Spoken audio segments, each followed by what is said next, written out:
Halo Tribuners, Anda sedang menyaksikan live update Tribun News edisi Selasa 7 Desember 2021. Siang ini akan kami sajikan informasi teraktual dan menarik yang akan dilaporkan secara langsung oleh reporter kami di lapangan. Bersama saya Diamita, inilah live update selengkapnya. Kita menuju kabar pertama, Tribuners. Sepanjang tahun 2021 telah terjadi ratusan kecelakaan yang melibatkan armada Transjakarta.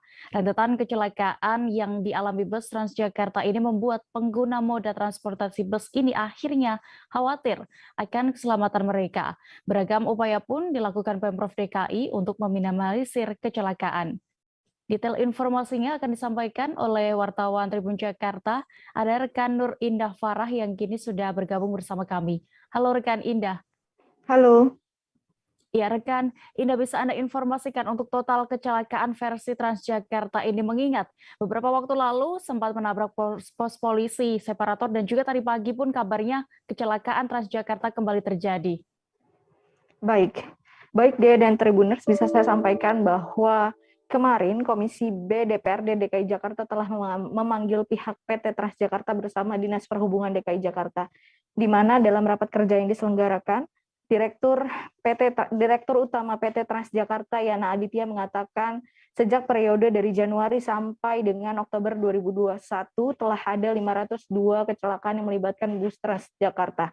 Kemudian dalam versi lain, dari Kepala Dinas Perhubungan DKI Jakarta Syafrin Liputo mengatakan bahwa telah ada 248 kecelakaan terhitung sejak periode September sampai dengan Desember 2021. Seperti itu dia. Ya, lalu evaluasi seperti apa dari rentetan kecelakaan yang sudah terjadi ini? Baik. Dari pihak PT Transjakarta mengatakan bahwa saat ini telah melakukan evaluasi total dari rentetan kecelakaan yang melibatkan bus Transjakarta, di mana kabar terbaru atau informasi terbaru yang didapat dari tim tribunjakarta.com bahwa PT Transjakarta menggandeng KNKT atau Komite Nasional Keselamatan Transportasi untuk melakukan audit secara menyeluruh, di mana nantinya audit akan dilakukan terkait dengan keselamatan operasional pada armada unggulan warga Jakarta ini. Seperti itu dia. Ya, lalu rekan Indah, apa rekomendasi dari Komisi B DPR RI sendiri terkait adanya kecelakaan berentet dari Transjakarta? Dari rapat yang berlangsung pada kemarin, Senin 6 Desember 2021, bahwa didapat hasil rekomendasi dari Komisi B DPRD DKI Jakarta, di mana disampaikan oleh Ketua Komisi B DPRD DKI Jakarta Abdul Aziz, yang mengatakan ada 3 rekomendasi. Yang pertama adalah reorganisasi struktur, di mana penanggung-jawaban terhadap keselamatan menjadi hal yang utama. Kemudian yang kedua, pihak Komisi B DPRD DKI meminta adanya laporan terupdate atau terbaru yang terus diperbaharui oleh PT Transjakarta terkait dengan hasil audit dari KNKT. Kemudian yang terakhir adalah hasil tersebut nantinya akan dikabarkan lebih lanjut kepada Komisi B. Seperti itu dia. Baik, Tribuners, rekan Indah juga sudah berhasil mendapatkan keterangan terkait insiden kecelakaan berentet dari Transjakarta ini kepada Kepala Dinas Perhubungan DKI Jakarta Syafrin Liputo. Berikut keterangan lengkapnya kami tampilkan untuk Anda. Jika kita melihat data, memang selama tahun ini sampai dengan bulan Oktober kemarin, jumlah laka lalu lintas itu sebanyak 275 kejadian. Memang ada beberapa yang itu melibatkan mobil, sepeda motor, kemudian sekitar 20% dari itu terjadi karena pengemudi bisa saja karena kelalaian itu menabrak benda liar. Tentu ini menjadi evaluasi kami bersama-sama dengan jajaran Transjakarta, itu bagaimana agar pada saat pramudi dalam bertugas itu tidak terjadi kejenuhan, karena mereka pada saat melakukan pelayanan di koridor itu dia melulu dalam koridor, sehingga perlu semacam waktu istirahat yang mungkin dia perlu penyegaran sebentar, kemudian kembali lagi melakukan. Ini upaya-upaya kita sehingga kejadian kecelakaan yang tahun ini sebanyak 275 kejadian sampai dengan Oktober ini bisa kita minimalisir, bahkan kita hilangkan. Apakah jam kerjanya akan diatur Bapak? Kalau selama ini 8 jam mungkin akan diperpendek begitu? Kalau untuk jam kerja ini sudah diatur sesuai dengan Undang-Undang 22 2009. Jadi jam kerja pengemudi itu adalah maksimal 8 jam, sudah termasuk istirahat di dalam. Jadi setiap 4 jam mereka ada waktu istirahat. Kita bergeser ke Jawa Barat, Tribuners. Wali Kota Bogor, Bima Arya Sugiarto melakukan pemusnahan barang bukti hasil razia kawasan tanpa rokok di Kota Bogor. Pelaksanaan pemusnahan spanduk, pelang yang merupakan iklan, kemudian sponsor ataupun atribut rokok tersebut dilaksanakan di halaman kantor Kejaksaan Negeri Kota Bogor. Untuk mengetahui bagaimana berlangsungnya acara ini, sudah bergabung bersama kami rekan Lingga, jurnalis dari Tribun News Bogor yang akan menyampaikan informasi lengkapnya. Halo rekan Lingga. Iya, Dea. Baik, silakan dengan laporan Anda bisa dijelaskan mengenai pemusnahan spanduk pelang iklan dan juga slogan rokok ini lebih detailnya. Ya, Dea dan rekan-rekan Tribuners diinformasikan bahwa kemarin Wali Kota Bogor bersama Satgas Kawasan Tanpa Rokok dan juga Forum Komunikasi Pimpinan Daerah Kota Bogor melaksanakan pemusnahan barang bukti berupakan iklan rokok berupa spanduk, pelang, kemudian beberapa atribut lainnya. Pemusnahan ini dilakukan setelah dilaksanakan razia kawasan KTR yang dilaksanakan sekitar November hingga Desember ini. Ada sekitar ratusan spanduk, pelang, dan beberapa atribut iklan rokok yang dimusnahkan. Pemusnahan ini terkait dari adanya penegakan hukum dari Perda KTR Kota Bogor yang direvisi pada tahun 2018 lalu. Seperti itu, Dea. Ya, rekan Liga, terkait Perda KTR Kota Bogor ini bisa Anda informasikan secara singkat apa saja poin dalam perda tersebut? Iya, Dea. Dalam Perda KTR Kota Bogor tahun 2018 ini di pasal 8 hingga 16 disebutkan bahwa ada beberapa lokasi yang memang tidak diperuntukkan untuk berjualan rokok, dan kemudian ada juga untuk yang tidak bisa dipasang spanduk iklan seperti itu, sehingga Satgas KTR dan bersama Wali Kota Bogor dan beberapa elemen terkait melakukan inspeksi mendadak di lokasi-lokasi yang memang rawan peredaran. Kemarin juga Wali Kota Bogor sudah sidak di beberapa minimarket, kemudian warung-warung dekat pemukiman dan beberapa lokasi yang ditemukan adanya berbagai desain baru produsen rokok yang memang sengaja dipasang oleh para produsen dan marketing untuk menarik minat masyarakat seperti itu. Namun itu tidak dibenarkan dan akhirnya dicabut serta dimusnahkan. Seperti itu, Dea. Ya, lalu terkait pemusnahan spanduk rokok ini ya, khususnya iklan rokok ini, ada berapa banyak saat itu yang dimusnahkan? Ya, Dea, dari periode sekitar awal November hingga pertengahan Desember ini ada sekitar 500 spanduk ataupun pelang iklan ataupun atribut yang memang sudah disita oleh Satgas KTR Kota Bogor.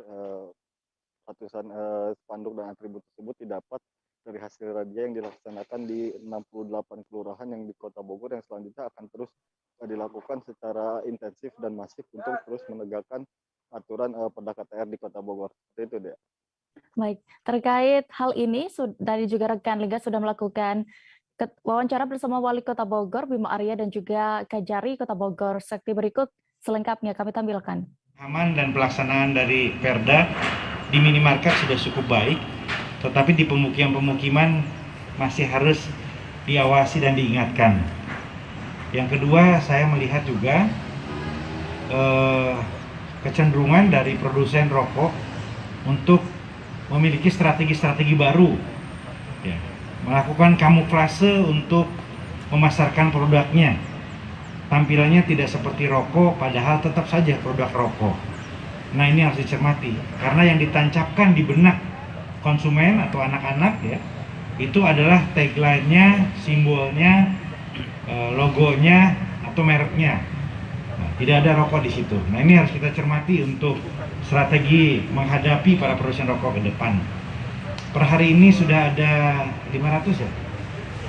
Ya, 500 lebih barbuk yang kami sita dari 68 kelurahan. Nah, ini akan terus dilakukan sampai 17 Desember supaya semuanya paham. kami akan support, akan selalu mendukung maksud saya Kota Bogor menjadi kawasan tanpa rokok. Kami akan mendukung penegakan hukum peraturan daerah tentang KTR yang pasti terwujudnya Kota Bogor menjadi kawasan tanpa rokok. Sekali lagi. Ratusan warga binaan akan dipindahkan dari rumah tahanan Polrestabes Medan. Pemindahan ratusan tahanan ini terkait adanya tahanan yang beberapa waktu lalu meninggal dunia akibat dianiaya di dalam sel tahanan. Untuk kabar selengkapnya akan disampaikan rekan Vian, wartawan dari Tribun Medan yang kini sudah bergabung bersama kami. Halo rekan Vian.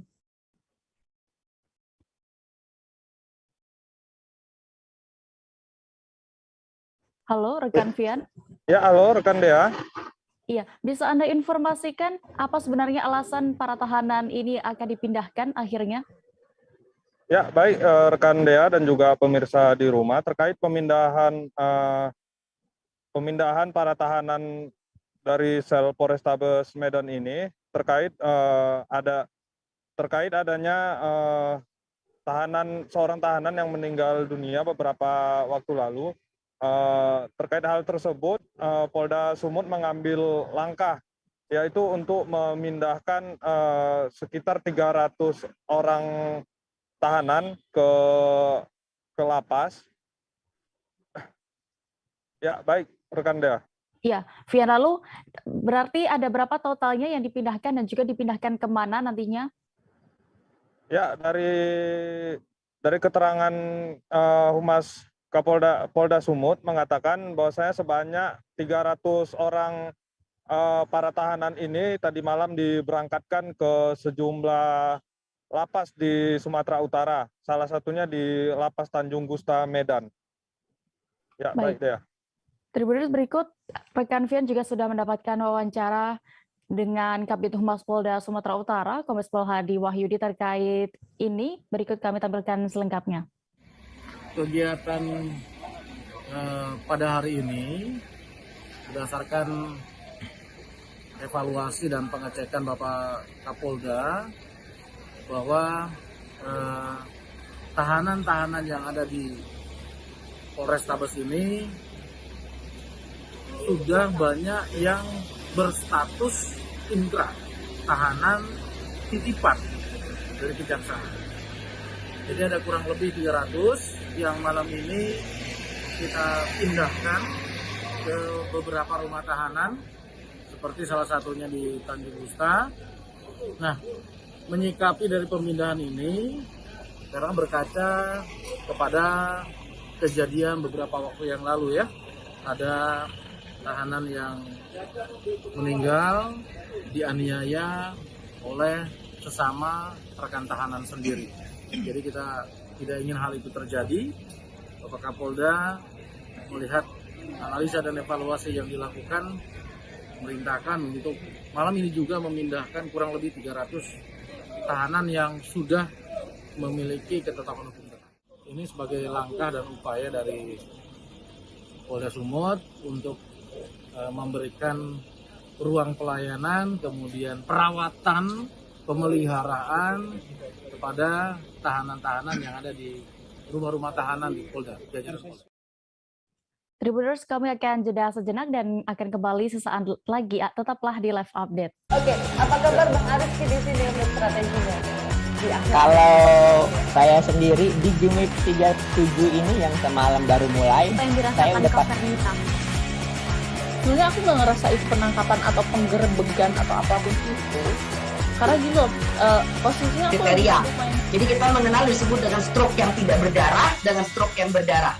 Stroke yang tidak berdarah itu biasanya ditandai dengan adanya penyumbatan. Kalau itu penyumbatan di sini mungkin pikirnya tidak ke situ kali ya. Tapi kalau di Korea atau di Kamboja itu ada beberapa paper yang saya itu Mas, ya, dulunya tukang koran. Oh gitu ya. Tukang koran. Ya, saya baca ya, Pak. Tuh kan pernah baca kan? Ya. Jadi kalau saya jadi tanggam itu udah bersyukur banget. Si anak ini dijadikan sebagai tersangka begitu. Ya, kalau ini kita bicara yang di luar kasus Bongombo ya. Dengan nama hujan shower. di mana terdapat batas jelas antara daerah hujan dan tidak hujan yang biasanya terjadi pada fase awal mature stage atau tahap berbahaya dewasa. itu Kang. Jadi mulai artinya terjadinya perlembekan. Nah itu untuk penetrasi akan sulit. Gitu ya. Dok, saya ini menurut saya memang tidak mudah, bukan urusan tanah diambil. Kalau misalnya Amerika Serikat sekarang, Rasulullah mengatakan dalam sebuah hadis bahwa berpuasa di 6 hari Syawal itu. Oke, apa kabar Bang Ariski di sini untuk strateginya? Kalau saya sendiri di Jumip 37 ini yang semalam baru mulai, saya udah pas. Sebenarnya aku nggak ngerasa itu penangkapan atau penggerebegan atau apapun itu, karena gini loh, posisinya aku kriteria. Jadi kita mengenal disebut dengan stroke yang tidak berdarah dengan stroke yang berdarah. Stroke yang tidak berdarah itu biasanya ditandai dengan adanya penyumbatan. Kalau itu terjadi di sini mungkin pikirnya tidak ke situ kali ya, tapi kalau di Korea atau di Kamboja itu ada beberapa paper yang Saya itu Mas, dulunya tukang koran. Oh gitu ya. Tukang koran. Ya, saya baca itu Pak. Tuh kan pernah baca kan? Ya. Jadi kalau saya jadi Pangdam itu udah bersyukur banget. Si anak ini dijadikan sebagai tersangka begitu. Ya, kalau ini kita bicara yang di luar kasus Bongombo ya. Dengan nama hujan shower, di mana terdapat batas jelas antara daerah hujan dan tidak hujan yang biasanya terjadi pada fase awal mature stage atau tahap berbahaya dewasa. itu Kang. Jadi mulai artinya terjadinya perlembekan. Nah itu untuk penetrasi akan sulit. Kembali di live update, kita menuju kabar berikutnya Tribuners. Jaksa Penuntut Umum atau JPU menjatuhkan tuntutan pidana terhadap para pihak terdakwa dalam perkara korupsi di PT Asuransi Angkatan Bersenjata Republik Indonesia atau ASABRI.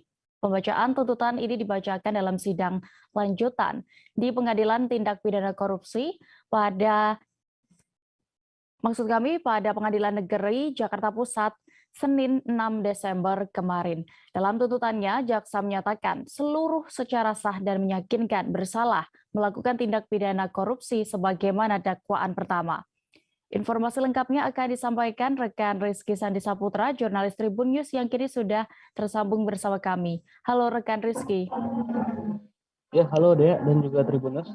Ya, rekan Rizky, berdasarkan pantauan Anda saat jalannya sidang ini, bisa Anda gambarkan bagaimana saat itu jalannya persidangan terhadap para terdakwa kasus korupsi di PT ASABRI ini?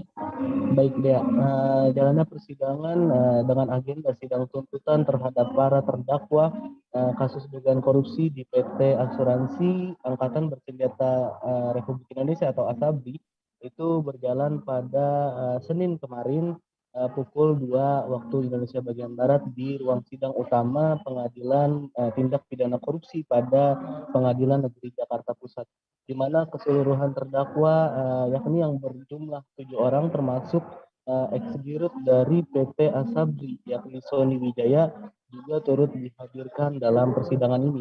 Adapun dalam persidangan ini seluruh terdakwa dibacakan tuntutannya oleh jaksa secara bergantian gitu deh. Apa atau berapa juga tuntutan yang dijatuhkan jaksa untuk para terdakwa ini, termasuk Heru Hidayat? Iya, jadi kemarin jaksa penuntut umum pada Kejaksaan Agung telah membacakan tuntutannya kepada 7 terdakwa yang dihadirkan, termasuk Heru Hidayat, di mana untuk ex-dirut dari PT ASABRI yakni Sony Wijaya dituntut hukuman pidana 12 tahun penjara dan juga denda 750 juta subsidiar 6 bulan. Untuk terdakwa lainnya itu bervariasi ya, dengan ancaman pasal yang juga disebutkan oleh jaksa, yakni diancam pada pasal 2 ayat 1 Undang-Undang Tindak Pidana Tipikor. Sedangkan untuk terdakwa Heru Hidayat yang merupakan komisaris PT Trump, yakni dalam hal ini pihak swasta, itu dituntut 2 pasal, yakni pasal 2 ayat 1 tentang Undang-Undang Tindak Pidana Tipikor dan pasal 3 Undang-Undang RI nomor 8 tahun 2010 terkait dengan tindak pidana pencucian uang, di mana Heru Hidayat ini mendapati hukuman fantastis, yakni hukuman mati dari jaksa penuntut umum pada Kejaksaan Agung di dalam perkara kasus korupsi di PT ASABRI ini dia. Jadi berarti Heru Hidayat mendapatkan hukuman paling berbeda ya. Apa Iya, yang betul. melandasi JPU menjatuhi hukuman mati kepada Heru Hidayat? Ya, jadi dalam pertimbangannya JPU menyatakan kalau kerugian yang dialami oleh negara akibat dari sikap atau perbuatan yang dilakukan oleh Heru Hidayat sudah tidak dapat ditoleransi karena dari kasus dugaan korupsi ini Heru Hidayat dinilai atau dinyatakan merugikan negara sebesar 12 triliun lebih gitu dari kasus Asabri. Sedangkan Heru Hidayat juga termasuk terpidana pada kasus korupsi lainnya yakni di PT Asuransi Jiwasraya, di mana di PT Asuransi Jiwasraya Heru Hidayat dikatakan merugikan negara itu dengan keuntungan yang dinikmatinya yakni senilai 16 triliun rupiah. Dan pada kasus Jiwasraya sendiri, Heru Hidayat ini sudah divonis dengan hukuman seumur hidup begitu. Dan berarti dengan begitu ini juga merupakan janji dari Jaksa Agung yakni ST Burhanuddin bahwa jika ada terdakwa yang mengalami atau menjalani hukuman dengan pengulangan korupsi itu akan dijatuhi hukuman mati. Dan hal itu juga diterapkan oleh kejaksaan kepada Heru Hidayat begitu dia. Ya, lalu apa yang disampaikan terdakwa Heru dan juga kuasa hukumnya ini atas tuntutan mati yang dijatuhkan oleh JPU, rekan Rizky? Ya baik. Kemarin Heru Hidayat setelah menjalani persidangan, awak media mencoba untuk menghampiri gitu untuk menanyakan bagaimana tanggapan dia atas hukuman mati yang dijatuhkan oleh pihak jaksa penuntut umum, namun dirinya bungkam, tidak mau berbicara satupun atas tuntutan tersebut. Melainkan di sisi lain akhirnya tim rekan media maksud saya mendekati tim kuasa hukum Heru Hidayat yakni Kresna Hutauruk yang menyatakan kalau hukuman yang atau tuntutan yang dijatuhkan oleh jaksa penuntut umum kepada kliennya ini sangat berlebihan atau bahkan menyeleweng gitu, karena dakwaan yang dijatuhkan oleh jaksa penuntut umum dalam perkara ini itu pada pasal 2 ayat 1 Undang-Undang Tindak Pidana Tipikor. Sedangkan yang mengatur pada untuk hukuman mati itu adanya di pasal 2 ayat 2 Undang-Undang Tipikor dan ini tidak ada di dakwaan. Si Kresna menyatakan kalau ini sudah tidak sesuai dengan dakwaan dan ini menyeleweng begitu ya. Baik, Tribuners berikut akan kami tampilkan hasil wawancara rekan Rizky bersama Kresna Hutauruk selaku kuasa hukum Heru Hidayat selengkapnya. Tuntutannya sangat fantastis, ya, menuntut mati. Ya, menurut kami itu tuntutan yang sangat berlebihan dan menyimpang. Kenapa kami katakan menyimpang? Sebagaimana tadi jaksa juga sebutkan, ya kan, pasal 2 ayat 2 adalah pasal yang dipakai untuk menghukum mati di dalam Undang-Undang Tindak Pidana Korupsi. Sedangkan tadi teman-teman juga bisa mendengar di dalam dakwaan Bapak Heru Hidayat, jaksa itu mendakwa Pak Heru pasal 2 ayat 1 dan pasal 3 Undang-Undang Tipikor serta pasal 3 dan pasal 4 Undang-Undang Tindak Pidana Pencucian Uang. Tadi juga di amar tuntutan teman-teman dengar sendiri. Jaksa menuntut menyatakan Bapak Heru Hidayat bersalah di pasal 2 ayat 1 Undang-Undang Tindak Pidana Korupsi. Di mana pasal 2 ayat 2-nya? Di dakwaan tidak ada. Tadi juga dinyatakan bersalah di pasal 2 ayat 1, kok tiba-tiba tuntutnya mati? Ini yang kami katakan menyimpang. Kenapa menuntut di luar dakwaan? Itu pendapat kami. Dalam pembelaan tentunya kami akan menyampaikan dari mana 12 triliun itu dikatakan dinikmati Pak Heru. Sepanjang persidangan menurut kami tidak ada bukti-bukti yang menunjukkan adanya aliran 12 triliun kepada Pak Heru ataupun kepada orang-orang yang katanya afiliasi Pak Heru. Kita beralih ke Aceh, Tribuners. Kejaksaan Negeri Langsa difasilitasi Dinas Syariat Islam dan Pendidikan Dayah pada Senin 6 Desember 2021 untuk melaksanakan eksekusi hukuman cambuk. Eksekusi hukum cambuk ini dilakukan terhadap 16 terdakwa pelanggar syariat Islam di halaman Syariat Islam dan Dayah Kota Langsa. Selengkapnya akan disampaikan rekan jurnalis Rambi News, ada Zubir yang kini sudah bergabung bersama kami. Halo rekan Zubir. Ya, selamat siang, Dea. Ya, silakan rekan Zubir dengan laporan Anda dari 16 terdakwa pelanggaran syariat Islam ini yang dicambuk ini, terkait kasus apa saja bisa Anda jelaskan dan siapa saja mereka? Oke, Dea. dapat kita jelaskan bahwasannya Senin telah dilakukan eksekusi cambuk atas putusan Mahkamah Syariah Mangsa terhadap 16 terdakwa pelanggaran syariat Islam. Dari 16 terdakwa tersebut, 15 merupakan pelaku maisir yang telah ditetapkan bersalah dengan hukuman 30 cambuk hingga terendah 9 kali. Sementara satu orang terdakwa terkait kasus pelanggaran Kanun Aceh nomor 6 tahun 2014 pasal 26 tentang ikhtilat. Jadi untuk satu orang tersebut dicambuk hanya 17 kali. Iya, lalu setelah menjalani eksekusi cambuk ini selanjutnya terdakwa bebas atau masih ada proses hukum selanjutnya? Jadi untuk setelah menjalani proses eksekusi cambuk, jadi ke-16 terdakwa dinyatakan bebas karena telah menjalani hukuman sesuai Kanun Syariat Islam. Kanun Aceh. Ya, baik. Terima kasih rekan jurnalis Serambi News, rekan Zubir untuk informasi Anda. Selamat kembali bertugas. Kita beralih ke informasi berikutnya. Aliansi Buruh Banten Bersatu atau AB3 menggelar aksi mogok kerja mulai Senin 6 Desember kemarin hingga Jumat 10 Desember 2021 mendatang. Aksi mogok kerja itu dilakukan sebagai bentuk protes karena penetapan upah minimum kota atau kabupaten atau UMK seprovinsi Banten tidak sesuai harapan para buruh. Informasi lengkapnya akan disampaikan rekan Ahmad Tajudin, wartawan Tribun Banten yang kini sudah bergabung bersama kami. Halo rekan Tajudin. Halo rekan Dea. Rekan Tajudin, bisa Anda informasikan mengenai aksi mogok kerja yang dilakukan para buruh di Banten ini? Mengapa mereka melakukan aksi mogok kerja ini sebenarnya?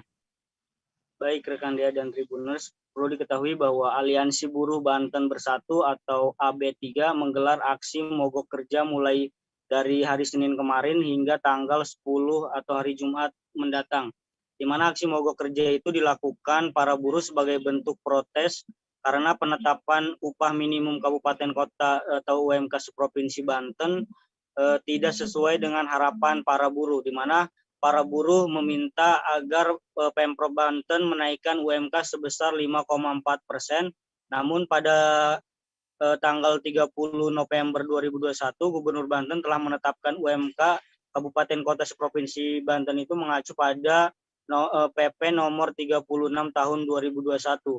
Sehingga dalam penetapan itu ada 3 kabupaten yang berada di Provinsi Banten yang tidak mengalami kenaikan, diantaranya Kabupaten Serang, Kabupaten Pandeglang, dan juga Kabupaten Tangerang, Dea.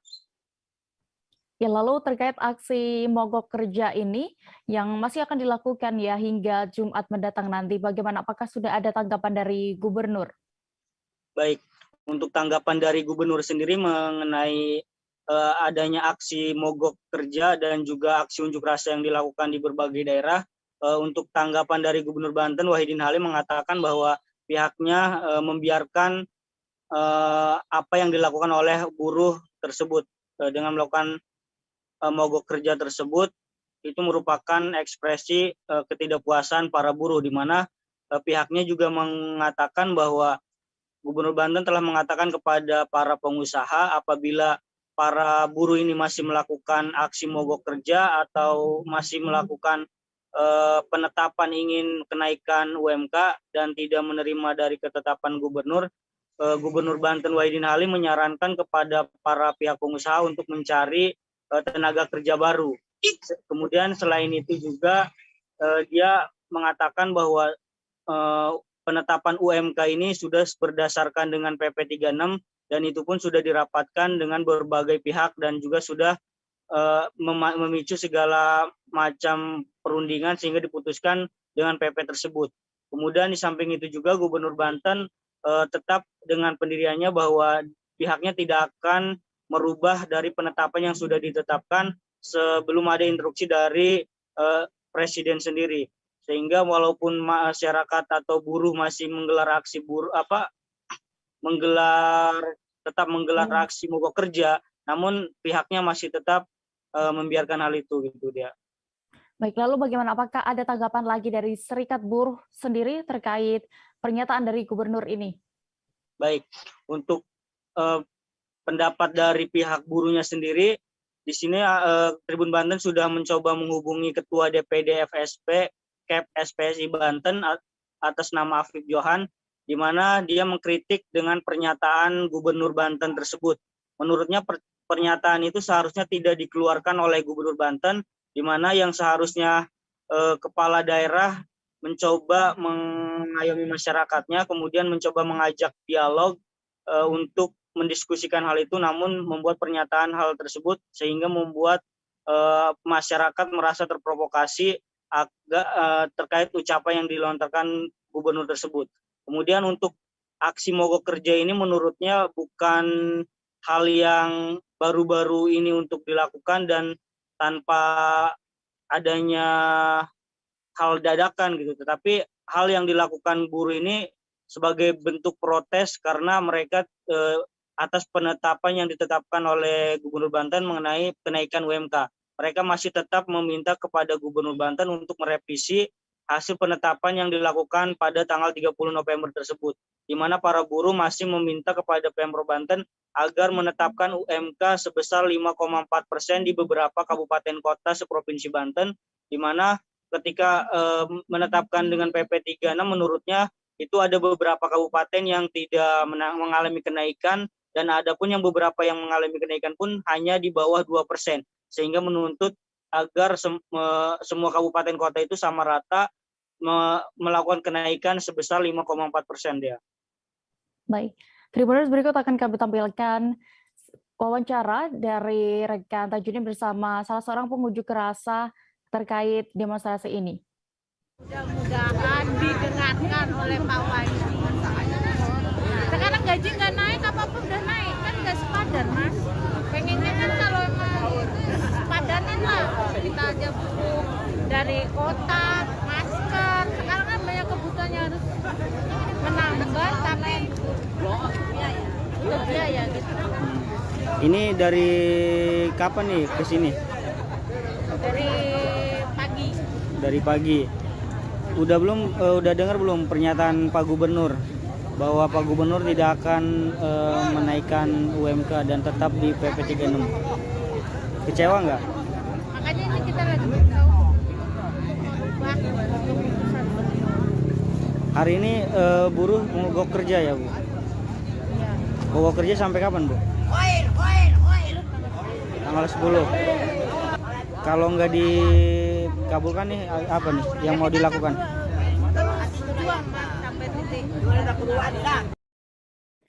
Seorang remaja putri berusia 18 tahun berinisial D harus berurusan dengan unit PPA Satreskrim Polrestabes Palembang. Pasalnya ia melakukan aksi pencabulan terhadap pasangan sesama jenisnya yang masih berusia 13 tahun. Selama menjalin asmara, korban tidak pernah mengetahui bahwa ia sebenarnya adalah perempuan. Untuk mengetahui lebih detailnya sudah bergabung bersama kami, wartawan dari Tribun Sumsel, ada rekan Rahmat Kurniawan yang akan menyampaikan laporan lengkapnya. Halo rekan Rahmat. Halo Dea. Ya rekan Rahmat, silakan dengan laporan Anda, bisa Anda informasikan bagaimana awal mula akhirnya ini korban mengetahui bahwa dia adalah seorang perempuan.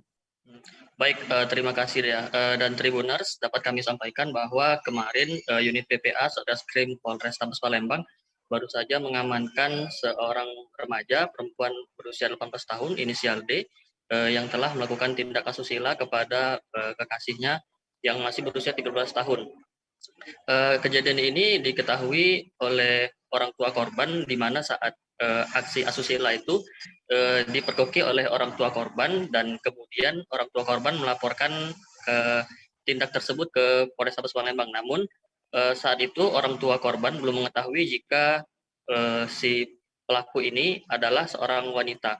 Dan untuk pelaku ini selama berpacaran dengan korban, dia mengaku sebagai laki-laki dan menggunakan nama laki-laki begitu deh ya. Dan kemudian awal mula ketahuannya identitas yang sebenarnya dari pelaku D ini ketika pelaku bertemu dengan salah satu guru ekstrakurikuler dari korban, dan rupanya itu adalah teman SMP korban. Demikian ya.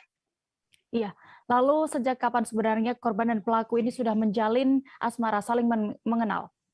Ya, untuk saling mengenal, korban dan pelaku diketahui sudah 2 tahun terakhir, bermula dari teman ke teman, lalu berlanjut di media sosial, dan kemudian pelaku dan korban memutuskan untuk menjalin hubungan pada akhir Desember tahun 2020 lalu. Lalu tindak asusila ini berawal ketika di bulan April 2020, di mana tindak asusila itu terjadi di salah satu rumah dari pelaku. Demikian ya. Ya, bisa Anda informasikan untuk kelanjutan kasus ini bagaimana setelah sampai di pihak kepolisian ya? Nah, untuk saat ini pelaku dan korban sudah dipanggil ke unit PPA untuk dimintai keterangan lebih lanjut, di mana juga orang tua korban juga didampingi oleh orang tuanya, dan untuk meminta keterangan lebih lanjut mengenai kasus ini. Demikian. Baik, Tribuners, berikut ada hasil wawancara rekan rapat bersama Kasat Reskrim Polrestabes Palembang, Kompol Tri Wahyudi terkait kasus ini. Kami tampilkan selengkapnya. Modusnya gini, jadi dia dengan korban, pelaku dengan korban ini, dengan anak korban, pacaran nih, sudah dari bulan Januari sampai dengan Desember. Tetapi berkali-kali dan sempat ketemu dengan korban nih, dengan ibu korban, di pas buka puasa. Dia lihat si pelaku ini mencium bibir korban, bermas-remas korban. Nah, ternyata sudah kita dalami memang, dan visum juga sudah, ternyata dia mencabuli korban dengan menggunakan tangan ya, dan visumnya juga sudah ada robek di korban. Itu korban masih anak-anak, masih SMP umurnya. Dan setelah kita cek di sini, ternyata pelaku ini yang ngaku ke korban kan laki-laki, dia pacaran seperti biasa. Ternyata kelaminnya perempuan, si korban, jadi lesbi. Sudah kita dalami, dan itu juga korban baru tahu setelah hasil pemeriksaan di sini dan ketemu dengan keluarga pelaku. Sehingga kita jerat pasal tersebut untuk mempertanggungjawabkan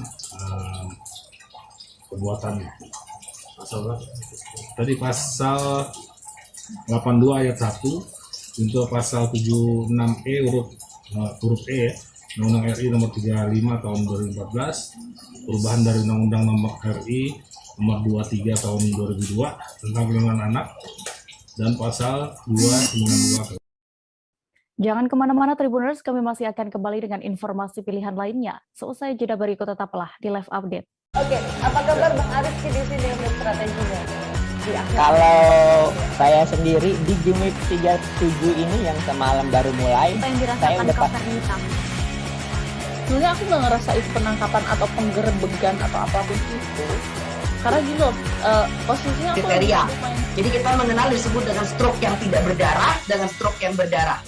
Stroke yang tidak berdarah itu biasanya ditandai dengan adanya penyumbatan. Kalau itu terjadi di sini mungkin pikirnya tidak ke situ kali ya. Tapi kalau di Korea atau di Kamboja itu ada beberapa paper yang saya itu mas, ya, dulunya tukang koran. Oh gitu ya. Tukang koran. Ya, saya baca itu Pak. Tuh kan pernah baca kan? Ya. Jadi kalau saya jadi tanggam itu udah bersyukur banget. Si anak ini dijadikan sebagai tersangka begitu. Ya, kalau ini kita bicara yang di luar kasus Situbondo ya. Dengan nama hujan shower, di mana terdapat batas jelas antara daerah hujan dan tidak hujan yang biasanya terjadi pada fase awal mature stage atau tahap berbahaya dewasa. itu Kang. Jadi mulai artinya terjadinya perlembekan. Nah itu untuk penetrasi akan sulit begitu ya. Dok, saya ini menurut saya memang tidak mudah, bukan urusan tanah diambil. Kalau misalnya Amerika Serikat sekarang, Rasulullah mengatakan dalam sebuah hadis bahwa berpuasa di 6 hari Syawal itu. Oke, apa kabar Bang Ariski di sini untuk strateginya? Kalau saya sendiri di Jumip 37 ini yang semalam baru mulai, saya udah pasti. Sebenarnya aku nggak ngerasa itu penangkapan atau penggerebegan atau apapun itu. Karena gini loh. Terima kasih Anda masih menyaksikan Live Update Tribuners. Kita menuju ke informasi berikutnya. Pungutan liar kerap kali meresahkan supir truk yang melintas di Simpang Purnama atau Jalan Wan Amir, Kota Dumai, Provinsi Riau. Kondisi ini pun membuat sejumlah sopir truk ketakutan dan tidak nyaman saat melintas.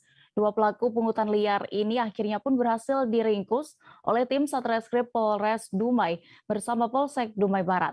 Detail informasinya akan disampaikan rekan Doni Kusuma Putra yang jurnalis Tribun Pekanbaru yang kini sudah bergabung bersama kami. Halo rekan Doni. Halo rekan Dea. Ya rekan Doni, silakan dengan informasi yang sudah Anda dapatkan, bisa diceritakan kronologi penangkapan pelaku dan juga apa modus pemalakan yang dilakukan ini? Ya terima kasih rekan Dea. Perlu saya sampaikan juga bahwa ini bukti bahwa Polres Kota Dumai itu tidak memandang bulu aksi dari premanisme yang dilakukan oleh oknum-oknum siapa saja, termasuk kepada para tersangka atau pelaku pungli truk, supir-supir truk yang melintas di jalan, tepatnya di Jalan Wan Amir dan Ali Haji yang ada di Kota Dumai, yang mana pada saat ini pelaku yang sudah berhasil diamankan oleh pihak Polres Kota Dumai itu merupakan hasil dari laporan atau tindak lanjut dari laporan supir yang mengalami kejadian yang tentunya sangat tidak mengenakan, karena memang supir yang akan melakukan bongkar muat yang berada di perusahaan Sungai Sembilan melintasi jalan yang ada di Purnama atau Jalan Wan Amir. Tepat di Simpang Purnama itu ada sejumlah pelaku, yang mana pelaku ini dari kejauhan sudah meminta pungli ya sekitar 5.000-an kepada supir. Namun permintaan tersebut tidak digubris rekan Dea, sehingga dengan tidak digubrisnya permintaan dari kedua pelaku ini, A dan G ini, akhirnya mereka melakukan pengejaran terhadap supir yang diketahui bernama Adi ini hingga ke jalan yang cukup jauh, namun tetap dikejar sambil membawa batu rekan Dea. Tepatnya setelah menyusul, dua pelaku ini langsung melempar ke arah kendaraan yang ada yang dikendarai oleh Adi. Untuk lemparan pertama itu mengenai kaca depan mobil pecah, dan untuk lemparan kedua itu mengenai pelipis korban, yakni supir Adi, hingga mengakibatkan luka jahitan. Nah dari situlah baru Adi melapor dan pihak Satreskrim Polres Dumai langsung melakukan pengejaran dan berhasil menangkap dua pelaku ini, rekan Dea. Iya, lalu bagaimana respon dari para sopir truk ini setelah dua pelaku pungli ini berhasil ditangkap? Apakah juga masih terdengar aksi pemalakan lain terjadi? Ya, sejauh ini setelah dua pelaku ini berhasil diamankan, belum ada laporan adanya pungli juga yang dilakukan oleh oknum-oknum atau pemuda di sana. Cuman sejauh ini para supir truk atau supir angkutan yang melintasi Jalan Purnama itu merasa cukup tenang, karena memang lintasan tersebut sering terjadi adanya aksi pungli, rekan Dea. Iya, lalu apakah ada imbauan dari kepolisian soal aksi pungli ini dan juga bagaimana untuk ancaman hukuman bagi pelaku?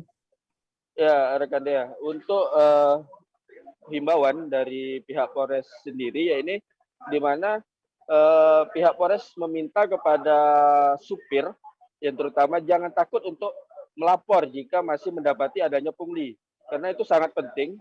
Berkat dari laporan inilah pihaknya bisa melakukan atau meringkus pelaku-pelaku pungli yang meresahkan para supir-supir ini. Jadi intinya jangan takut melapor.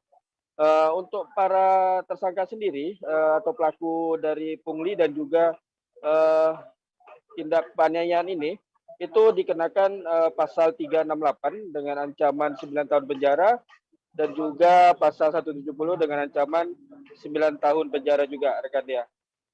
Baik, terima kasih rekan Doni dan juga Tribuners. Berikut akan kami tampilkan keterangan dari pihak Satreskrim Polres Dumai terkait kasus ini selengkapnya. Tersangka ini mereka berdua meminta uang, kemudian tidak ditanggapi oleh supir. Kemudian tersangka ini meneriakkan nanti kupecahkan kacamu, penyampaian dari tersangka. Kemudian supir ini tetap berjalan atau mengendarai kendaraannya dan dikejar oleh pelaku. Setelah dipepet oleh pelaku, para tersangka ini melemparkan batu ke arah truk. Yang mana yang pertama itu mengenai kaca depan truk, kemudian yang kedua mengenai supir truk, tepatnya di kepala, bagian sebelah kanan kepala oleh korban. Kalau modus dari pelaku ini memang kerap kali mereka berada di TKP untuk meminta-minta duit kepada supir yang melintasi TKP tersebut. Namun kali ini mereka melakukan pelemparan kepada supir karena tidak mau memberikan berupa uang yang diminta oleh pelaku. Demikian. Uang dari keterangan mereka, uang itu uang apa? Apakah uang keamanan, uang jasa lewat atau apa? Kalau dari pelaku tidak ada menyampaikan seperti itu. Hanya memang kebiasaan mereka di sana meminta-minta seperti itu. Belasan pedagang di Pasar Girian, Kota Bitung, Provinsi Sulawesi Utara menjadi korban peredaran uang palsu. Menurut sejumlah pedagang, peristiwa beredarnya uang palsu ini saat pembeli melakukan belanja ikan pada hari Minggu 5 Desember 2021 lalu. Kabar selengkapnya akan disampaikan rekan Christian Wayongkere, jurnalis dari Tribun Manado yang kini sudah bergabung bersama kami. Halo rekan Christian. Ya, selamat siang rekan Dea dan Tribuners dimanapun Anda berada. Ya, selamat siang. Bagaimana dengan informasi yang sudah Anda himpun? Bisa Anda informasikan lebih detailnya dari kabar yang beredar ini tentang uang palsu di para pedagang pasar? Jadi pada hari Minggu tanggal 5 Desember 2021 kemarin sempat viral dan sempat heboh di media sosial terkait dengan peredaran uang palsu pada pedagang pasar yang ada di Pasar Girian, Kota Bitung, Sulawesi Utara. Dan setelah dilakukan penelusuran lebih dalam, ternyata ada belasan, bahkan puluhan pedagang yang sebagian besar berjualan ikan, ayam, daging ayam, dan pakaian bekas atau cabok, serta mie basah, rekan Dea. Iya, lalu berdasarkan pantauan Anda, pecahan berapa saja uang palsu yang beredar di pedagang Pasar Girian ini? Jadi menurut pedagang dan korban, jenis atau pecahan uang yang menurut mereka palsu dan sudah dibuktikan keasliannya di pecahan 50.000 dan 100.000. Dan setelah dilakukan pengecekan seperti diceburkan dalam air, ataupun dibandingkan dengan uang yang asli ternyata memiliki perbedaan. Dan ini diketahui ketika pedagang hendak melakukan pembelian ikan ke tibo-tibo ikan atau pengumpul ikan untuk dijual kembali di Pasar Girian, rekan Dea. Ya, lalu bagaimana respons kepolisian terkait kasus ini sejauh ini rekan Christian? Apakah sudah ada tindakan yang dilakukan? Jadi hari Selasa ini Kapolres Bitung AKBP Alam Kusuma Irawan sudah melakukan lidik dan sudah menugaskan tim khusus untuk melakukan pengungkapan terhadap kejadian ini dan menghimbau kepada seluruh pedagang agar lebih hati-hati dan waspada dan melaporkan setiap kejadian atau permasalahan terkait uang palsu ke kantor polisi terdekat, bukan melapor ke media sosial, rekan Dea. Baik, Tribuners, berikut akan kami tampilkan wawancara dengan AKBP Alam Kusuma Irawan, Kapolres Bitung, yang terkait kasus ini selengkapnya.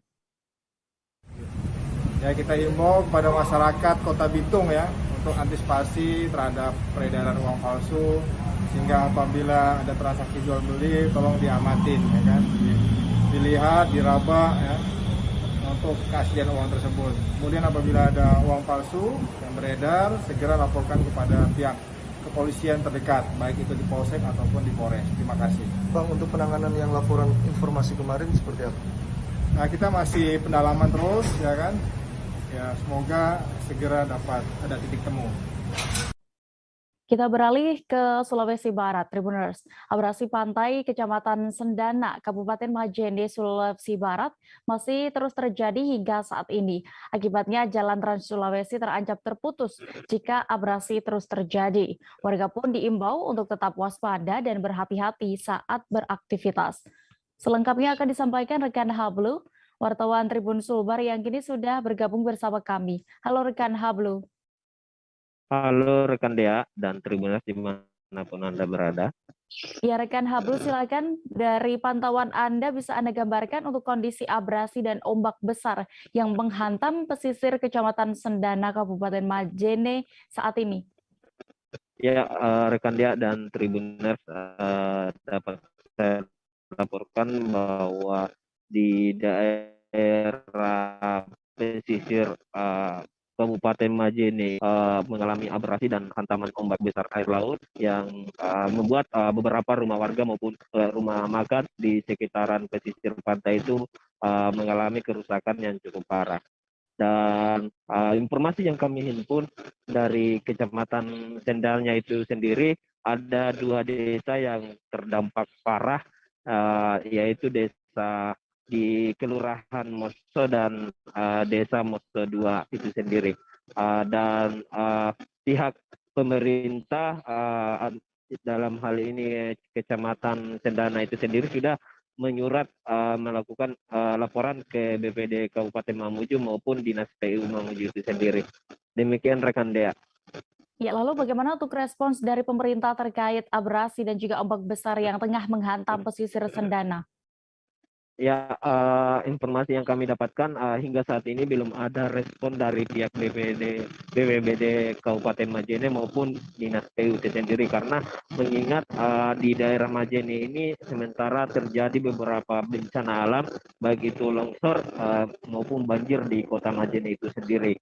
Sehingga pihak PU maupun BPBD itu sendiri sementara melakukan koordinasi di setiap personil yang berada di lapangan itu sendiri. Dan informasi yang kami himpun juga di salah satu desa Kelurahan Moso ini, dari penyampaian lurahnya ada 7 rumah rusak dan 1 warga dilarikan ke rumah sakit umum daerah Majene itu sendiri karena mengalami luka berat pada saat membersihkan puing hantaman yang terjadi di pesisir pantai ini. Dan informasi yang kami dapatkan juga dari pihak Kapolsek Sendana Majene ini sendiri mengatakan bahwa saat ini pihak personil Polsek Sendana sudah berada di lokasi dan pesisir pantai ini sudah tertangani dengan baik. Dan seperti yang kami dapatkan, warga dihimbau untuk tetap berwaspada, meningkatkan kewaspadaan dan berhati-hati saat melakukan aktivitas itu sendiri. Dan pihak BMKG itu sendiri, BMKG Sulawesi Barat, menghimbau dan mengeluarkan peringatan dini 3 hari ke depan itu akan terus terjadi ombak besar dan abrasi di sekitar pesisir Majene ini. Demikian rekan Dea. Baik, terima kasih rekan Hablu untuk laporan Anda langsung dari Kabupaten Majene. Selamat bertugas kembali.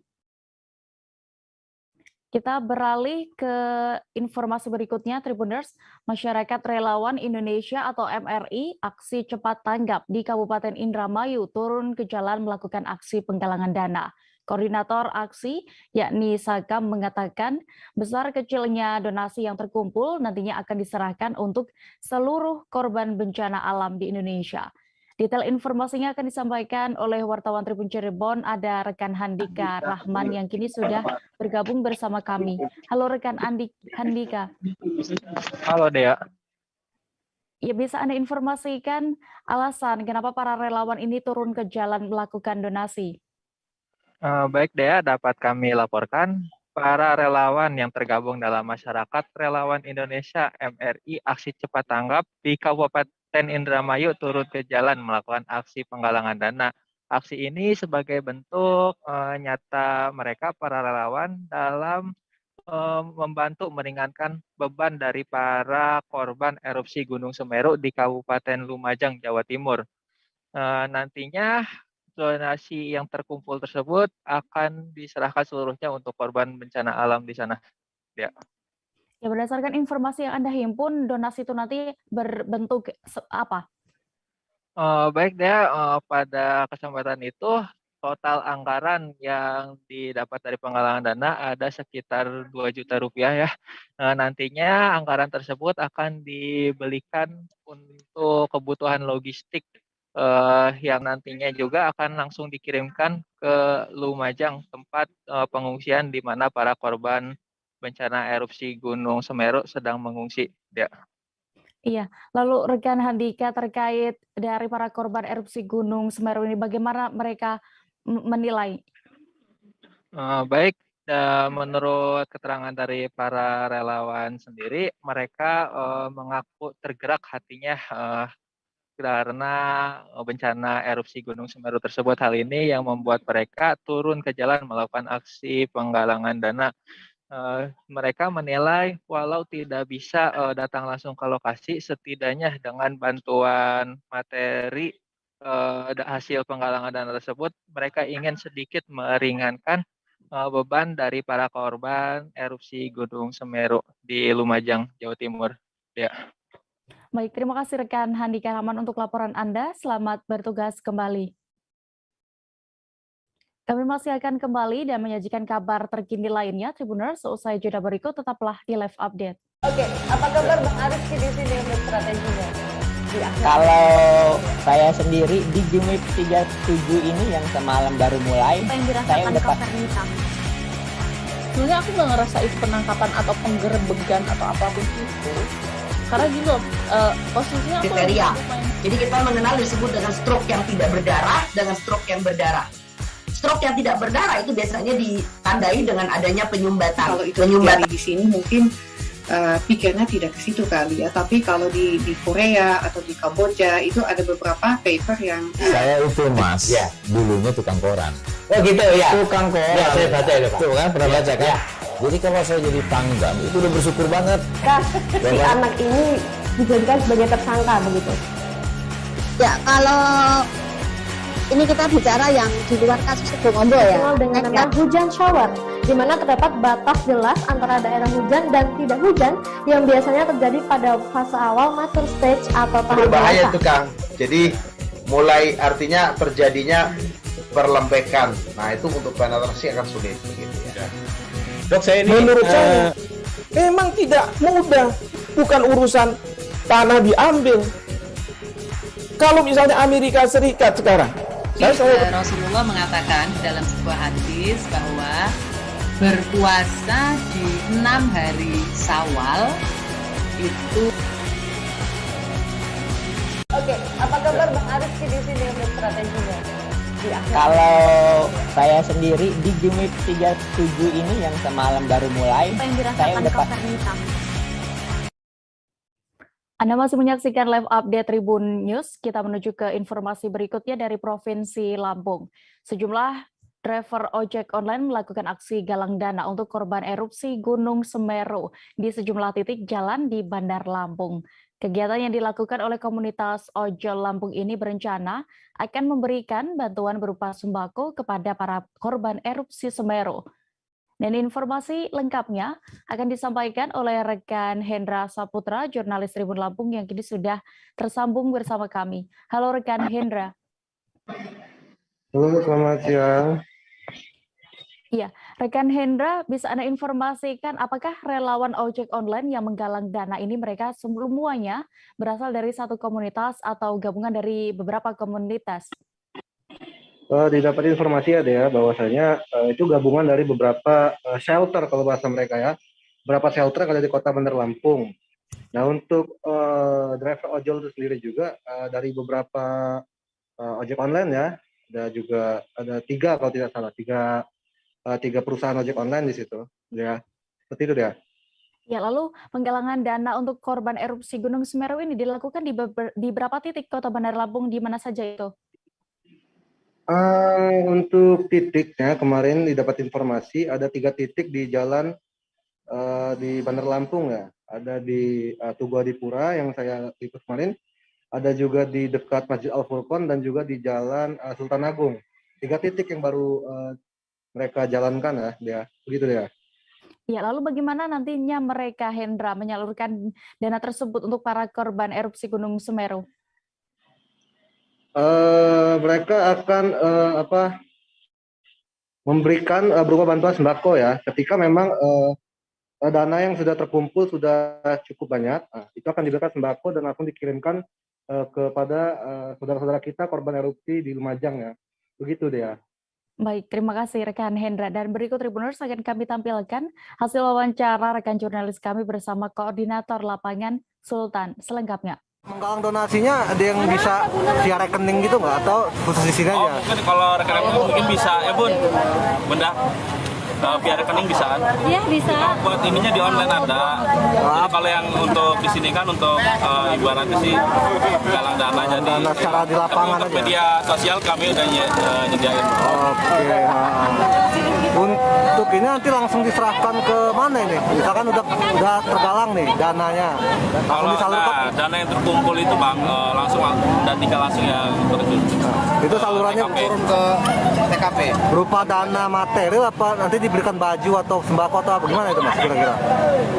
Materi kita langsung beli sembako di Lumajang ya. Oh, berupa sembako berarti dikasih ke korbannya. Oke.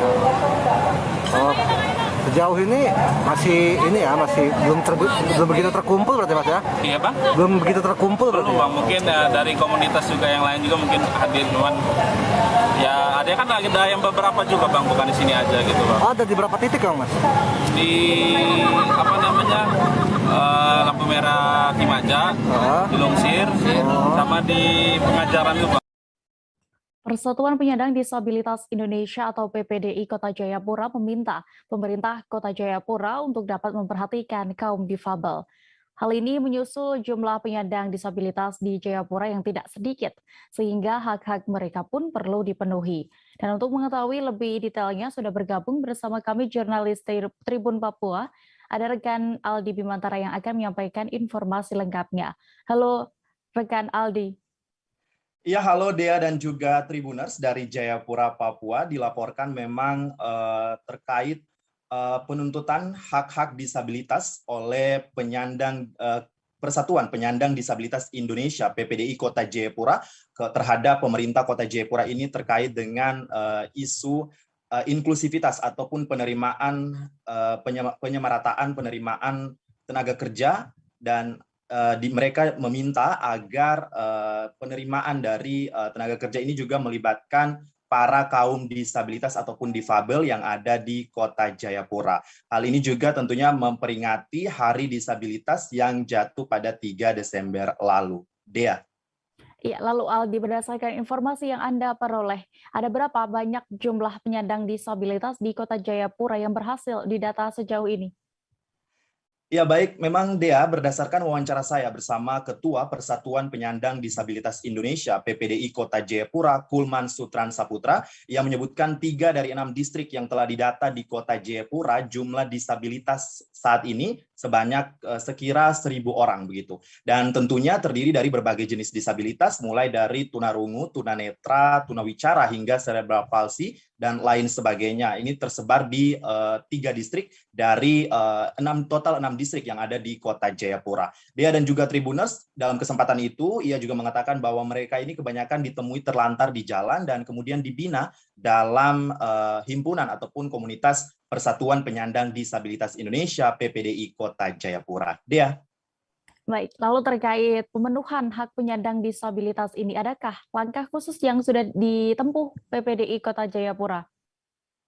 Ya baik, memang Dea dan juga Tribuners terkait langkah-langkah yang telah diambil oleh PPDI Kota Jayapura untuk pemenuhan hak penyandang disabilitas ini, dikatakan Ketua Persatuan Penyandang Disabilitas Indonesia Kota Jayapura, Kulman Sutran Saputra, pihaknya telah melakukan komunikasi dengan pemerintah Kota Jayapura. Namun Dea dan juga Tribuners hingga saat ini belum adanya respon, meski demikian ini dinilainya bukan sebagai bentuk ketidakpedulian pemerintah Kota Jayapura terhadap kaum disabilitas, tetapi pihaknya ini akan selalu berkomunikasi aktif dengan pemerintah Kota Jayapura kaitannya dengan komitmen untuk menjamin hak-hak kaum disabilitas ataupun yang disebut dengan inklusivitas itu. Dea. Iya, apa sebetulnya ini harapan dari para kaum difabel sendiri di Kota Jayapura, Aldi? Ya, memang Dea dan juga Tribuners dalam momentum Hari Disabilitas 3 Desember lalu, banyak dari kaum disabilitas ini yang menyampaikan ataupun mengungkapkan harapannya agar pemerintah dapat memberikan perlindungan, ya jaminan perlindungan begitu, serta inklusivitas ataupun pemberian kesempatan yang sama atau setara khususnya dalam penerimaan tenaga kerja dan tidak membeda-bedakan antara yang satu dengan lainnya terlebih bagi penyandang disabilitas. Selain itu Dea, Ketua dari PPDI Kota Jayapura ini juga menyebutkan bahwa saat ini dirinya menilai penerimaan masyarakat terhadap kaum disabilitas yang ada di Kota Jayapura ini sudah semakin baik dari tahun ke tahun karena dalam perjalanannya ia melihat ataupun mengamati bahwa di eksistensi kaum disabilitas di Kota Jayapura ini sudah mulai mendapatkan penerimaan ataupun pengakuan dari kalangan masyarakat sebagai bagian dari komunitas masyarakat khususnya yang ada di Kota Jayapura sendiri, sehingga memang dalam penyampaiannya ataupun orasinya pada Hari Disabilitas saat itu memang dirinya menyebutkan bahwa mengungkapkan harapan agar nantinya dalam penerimaan tenaga kerja juga harus memperhatikan porsi dari kaum disabilitas sesuai dengan amanat dari Perda Kota Jayapura tentang disabilitas. Demikian sementara laporan saya Aldi Bimantara, jurnalis Tribun Papua dari Jayapura, untuk sementara kembali ke Dea di studio. Baik, terima kasih rekan Aldi, dan berikut Tribuners akan kami tampilkan keterangan dari Ketua PPDI Kota Jayapura, Kulman Sutran Saputra selengkapnya. Seluruh manusia yang ada di Indonesia, di dunia maupun khususnya di Kota Jayapura, bahwa dengan keterbatasan kita mampu melakukan segala sesuatu. Kita bukan pengemis, tapi kita mau tunjukkan bahwa kami ada dan kami akan mampu melakukan segala sesuatu tanpa mengemis. Makna pada hari ini, pada hari disabilitas kami mengatakan bahwa kami PPDI Kota Jayapura mau mendorong semua pihak untuk dapat mewujudkan manusia yang inklusif, mendorong supaya kami betul-betul mampu melakukan segala sesuatu di Kota Jayapura tercinta ini. Kenyataan yang kami alami di Kota Jayapura, khususnya saat ini dalam Hari Disabilitas Indonesia Internasional, kami mendapatkan kendala-kendala dalam hal pelaksanaan kegiatan yang memang kami tidak semuanya didukung oleh pemerintah Kota Jayapura, tapi kami berusaha untuk bagaimana kita bekerja sama, berkolaborasi, kalau bisa buka ruang untuk kami duduk bersama-sama dengan pemerintah Kota Jayapura supaya mereka boleh menerima keberadaan kami dan juga Perda Kota tentang disabilitas betul-betul dilaksanakan, jangan cuma sebatas perda saja. Kabar berikutnya masih dari Papua Tribuners. Direktorat Jenderal Perbendaharaan atau DJPB Papua memastikan alokasi dana otonomi khusus untuk Papua tidaklah berkurang. Dana otonomi khusus untuk Papua disebut justru bertambah 2,25%. Hal ini disampaikan oleh Kepala Kanwil DJPB Papua, Burhani di Jayapura. Dan seperti apa informasi lengkapnya akan disampaikan rekan Kelvin Elwis Erari, yang wartawan dari Tribun Papua yang kini sudah bergabung bersama kami. Halo rekan Kelvin. Halo Dea dan juga Tribuners. Ya, silakan dengan laporan Anda bisa dijelaskan tentang penambahan dana otsus ini. Baik Dea, terkait dengan penambahan dana otsus jilid 2, ini disampaikan bahwa alokasi anggarannya cukup besar dibanding dengan waktu otsus jilid 1 atau otsus sebelumnya, di mana untuk alokasi anggaran yang kedua ini naik dari tadinya 2%, akhirnya naik menjadi 2,25%. Demikian Dea. Ya, lalu apakah ada yang berbeda di masa Otsus kedua ini untuk pengelolaannya di Papua? Baik Dea, untuk perbedaannya di Otsus Jilid 2 ini, di mana yang tadinya waktu pada masa Jilid 1 itu dana Otsus ini dialokasikan langsung ke pemerintah Provinsi Papua.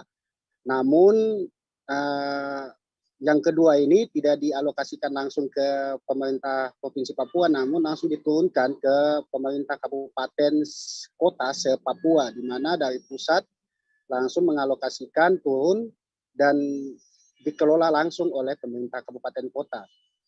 Begitu dia. Baik, terima kasih rekan Kelvin Erari untuk laporan Anda langsung dari Papua. Selamat bertugas kembali. Untuk ke depan 2022 itu dana ORSIS-nya tidak berkurang tapi bertambah malah ya. Cuma memang pola penyalurannya saja yang berubah dari semula seluruhnya melalui pemerintah Provinsi Papua, baru diteruskan ke pemerintah daerah tingkat 2, nanti ke depan itu semuanya langsung ke daerah tingkat 2. Itu saja, tapi kalau penggunaannya dan sebagainya itu tidak berubah. Ini nanti kita tinggal buktikan bagaimana nanti para bupati wali kota memanfaatkan dana ORSIS itu. Karena ini tahun pertama nih mereka langsung terima tanpa melalui provinsi. Ya nanti 2022 ya.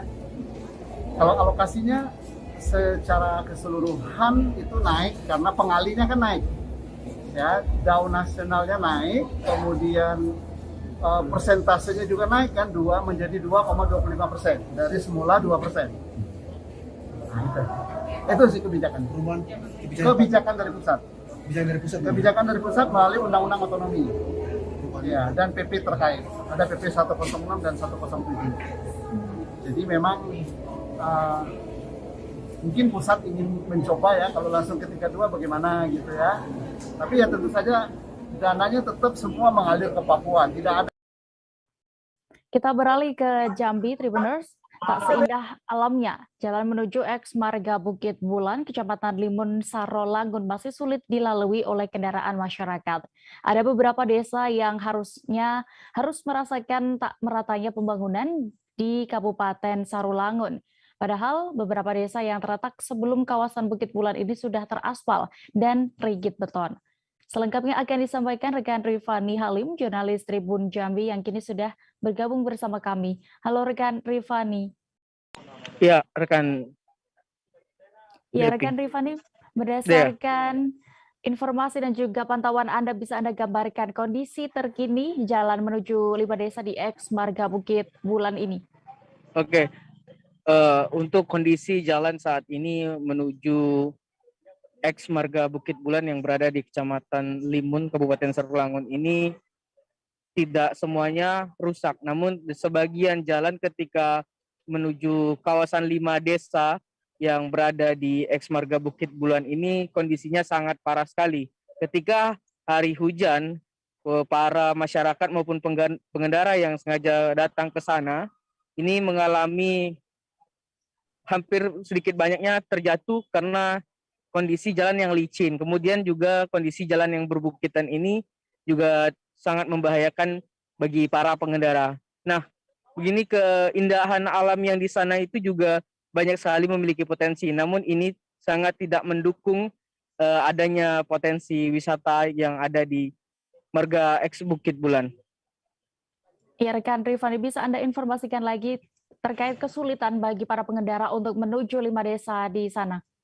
Nah, untuk kesulitan di sana, kondisi jalan di sana tidak dapat dimungkinkan untuk menggunakan sepeda motor matic ataupun menggunakan mobil city car. Saat ke sana, para warga sekitar itu tidak menggunakan sepeda motor yang memiliki tenaga yang tidak safety, tetapi menggunakan sepeda motor yang performanya lumayan tinggi, sebab bukit-bukit di sana terdapat ketinggian yang lumayan curam dan kemudian penurunan yang lumayan curam. Ini dapat membahayakan ketika menggunakan sepeda motor yang tidak safety atau sepeda motor yang tergolong sudah lama. Lebih direkomendasikan menggunakan sepeda motor trail ataupun sepeda motor gigi. bebek. Iya, baik. Lalu berapakah waktu tempuh menuju desa tersebut, Rifani? Nah, kami sudah mewawancarai warga sekitar. Warga sekitar memperkirakan jarak menuju lokasi tersebut diperkirakan 80 km dan memiliki waktu tempuh hingga 2 sampai 3 jam. Nah, kami juga sudah mengkonfirmasi ke dinas terkait, Dinas PUPR Kabupaten Serlangun. Pada tahun 2022 ini, anggaran Kabupaten Serlangun tidak mampu untuk membangun secara merata pembangunan, namun ada sebagian yang akan dibangun dengan dana sebesar 700 juta rupiah. Namun pada tahun ini juga sudah dibangun sebelum 5 desa tersebut aspal sepanjang 4 km. Baik, terima kasih rekan jurnalis Tribun Jambi, Rifani Halim untuk laporan Anda langsung dari Sarolangun. Selamat bertugas kembali. Tribuners, informasi tadi sekaligus menutup perjumpaan kita dalam live update siang ini. Dan lantaran masih di tengah pandemi, kami kembali mengingatkan Anda untuk selalu menerapkan protokol kesehatan dimanapun berada. Dan jangan lupa Tribuners untuk saksikan live update Tribun News selanjutnya pukul 4 sore di seluruh kanal YouTube Tribun Network. Saya Diamita, mewakili kru yang bertugas pamit. Terima kasih dan sampai jumpa. Jangan lupa like, subscribe, dan share ya!